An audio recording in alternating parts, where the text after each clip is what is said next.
What's up, guys? I'm finally making a video with my actual camera. Oh my god, it's been so long since I've been like in front of an actual camera and not on my webcam. I'm gonna cry. Anyways, I'm feeling a lot better today, so I thought that I would make a good length video like I always do. Good length video. I always make good length videos. Sorry. I have a lot to say, so. Anyways, today I was gonna do the video about the collectors, but I thought that today was Monday, so I usually do my video game reviews on Mondays, and since I've been doing pretty much just Mass Effect videos, and the reason why I've been doing Mass Effect videos is because Mass Effect 3 is almost out, so everything else is on hold right now. So that's my biggest focus right now, because there's a lot of videos that I want to get out before Mass Effect 3. I'm not gonna like stress out if I don't get them all out, but a lot of things have to wait until that happens. So what I'm gonna do today is I'm gonna review a game. Well, of course, you know, duh, the freaking title had to go and ruin everything. Stupid title. I haven't reviewed this game ever. I've never reviewed this game, and I don't know why I've never reviewed it. You know which one I'm talking about already. This isn't gonna be a review exactly. It's gonna be more about just me talking about Mass Effect 1 and Mass Effect 2. I'm gonna compare them. I'm gonna talk about which one I like better, why I like them better, what I like so much about them, and then a slight review as well, just for those of you that haven't played it and are wondering if you should play it. I've gotten this question a lot, and that's people asking me, should I play 1 and 2 before I play 3? So I'm going to be talking about that, why I think what I think. A lot of people have asked me to do this, to talk about the two games, kind of like a review style, because I've never done it. I don't know why I've never done it, but I just always talk about the actual game, like things that are going on in the game, and not like, you know, the gameplay and that stuff. I don't know why Charlie always gets really scared when he sees me talking to the camera. I think he's like, oh my god, who is she talking to? She's going crazy. He's got his head under the bed right now. He's all, ah! Anyways, let's talk about Mass Effect 1 first. I'm not sure if you could see that signature right there. It's autographed. Every time I show you my box, you're like, oh, who autographed that? I do have a video showing you guys who autographed it. His name is Richard Jakes. He is one of the composers of Mass Effect 1. He didn't work on Mass Effect 2, and he's not working on Mass Effect 3, but he worked on Mass Effect 1, and he composed the song called The Citadel, which is a song where you're approaching the Citadel for the first time.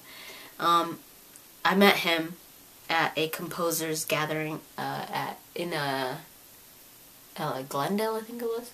But it was really, really cool. It was so awesome. He's like the coolest guy ever. He's so nice. He signed this, and he signed my soundtrack of Mass Effect 1. We talked a little bit about Mass Effect and BioWare, Mass Effect 3, and he's awesome. I love him. If you haven't played Mass Effect, and especially for those of you that haven't played Mass Effect because you're PS3 users, I kind of feel bad for you guys. When I heard that Mass Effect 2 was gonna come out for the PS3, I was like, what? What? I was like, Mass Effect is Xbox. Hells no, that's ours. For real, that's what I thought for the first time.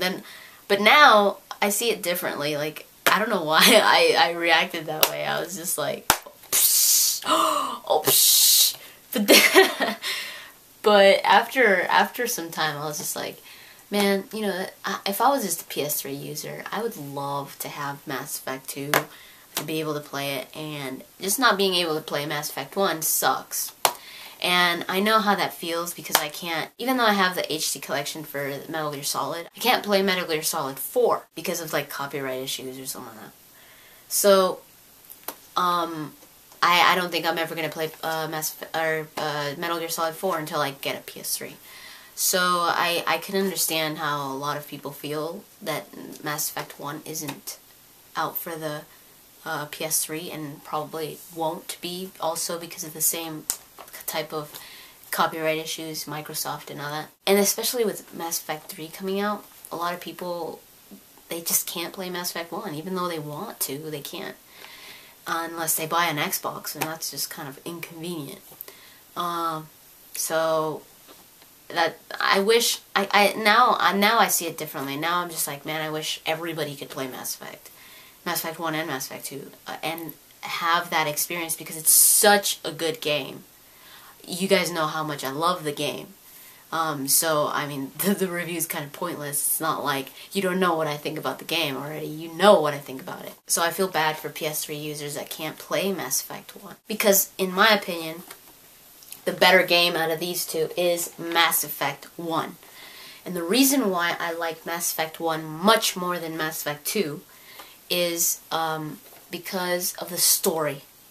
Mass Effect 1 has a bigger story. It's more compelling. It's more, it's a little more interesting. It's more captivating. There's just so much more to the story that Mass Effect 2 didn't have. And Mass Effect 2, not that it's bad. Mass Effect 2 is awesome. I love it. But the thing that Mass Effect 2 was missing was that depth of storyline, and character development as well. Although Mass Effect 2 does have a lot of great characters and they develop them very well, you can't, I don't think you could surpass the characters from Mass Effect 1. Like, I mean, of course, Garrus and Tali came back, but this is where Rex was established. This is where Garrus and Tali were established. This is where Liara was established. This is where Ashley was established. This is where all the big characters were established. This one also had Saren. Saren was a great enemy, in my opinion. I loved Saren. And it just had the struggles that Shepard had to go through in order to accomplish what he had to do. In Mass Effect 2, you didn't see that. You didn't see those struggles that Shepard had to go through, because he had the help of this powerful group, Cerberus. So he could pretty much do whatever he wanted, although he was being seen as a terrorist, as part of Cerberus. But in here, he had to do things pretty much by himself. He just had to rely on his Spectre status, and even then, he was being attacked constantly and prevented to do things by the Council. And I just loved that aspect of it, that whole struggle of like, this frustration where you're like, are you serious? Are you freaking kidding me? Like, I have to do this, but I can't because they're holding me back. I love that. That's one of the things that I really liked about Mass Effect 1. And just getting to know the characters, like, that was the introduction. I mean, this is the introduction of Mass Effect. And you just grow to love all the characters almost instantly. I mean, the minute you meet Rex, I freaking loved Rex. He was like this big Krogan that was gonna crush your head. He's all mad, and he was like almost gonna be detained by C-Sec, and it's just so cool. One of the characters that I didn't love, that I didn't fall in love with until Mass Effect 2, was Tali, and I've said this before. I think Tali was really lacking in character and in personality in Mass Effect 1, in my opinion.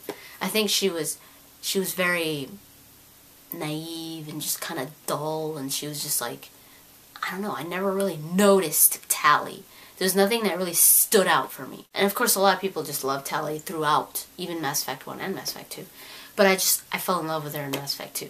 She was a stronger character. You could see how much she changed, and I just love that BioWare put that effort into showing how much Tali had changed, because I think they did know that Tali was lacking a lot in Mass Effect 1, so they made her mature in Mass Effect 2, and it just connected so well. After Mass Effect 2, I was like, that was perfect. You know, you could see the transition of Tali and as a character, and she just grows to be even more real. Like it's real. You know, people transition throughout their lives because of situations that they're put through, and it's almost like that. What Tali went through in Mass Effect 1 changed her for Mass Effect 2. It's like the relationship that she had with Shepard changed her, or matured her, and just the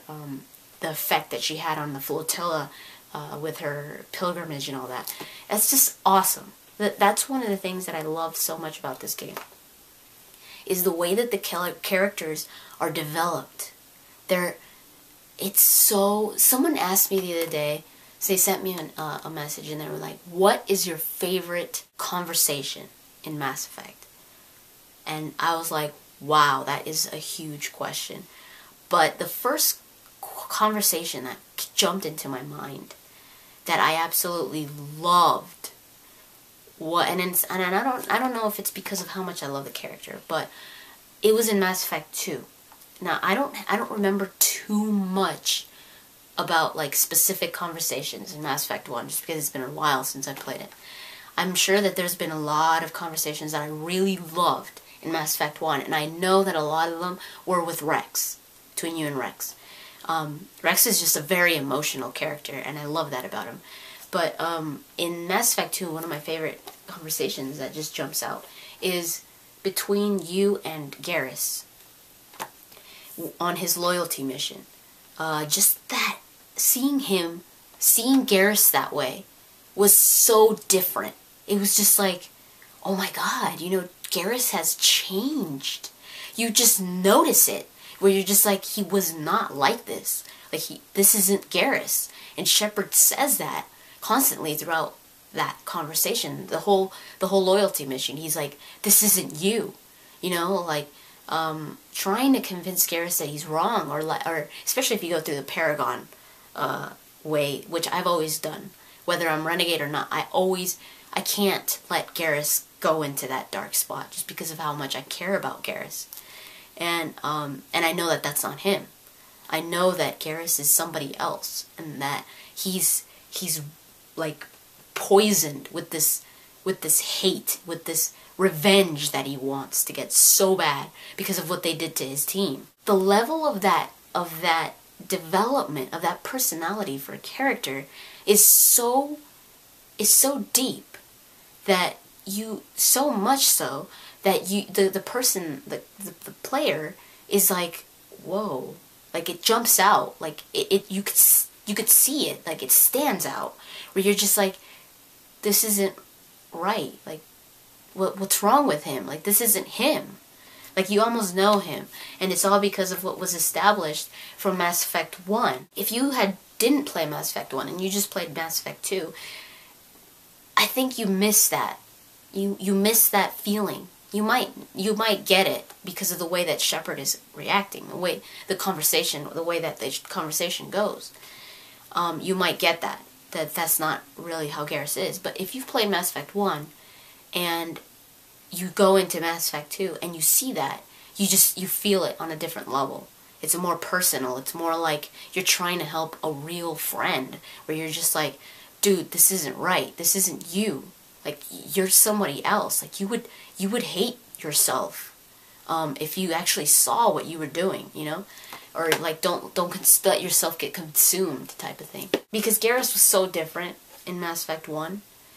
Also, he's another character, and I'm so glad that they brought him and Tali back in Mass Effect 2, just because you were able to see that change, that transition in their personality. With Tali, in Mass Effect 1, she was weak, naive, young. She didn't stand out, really.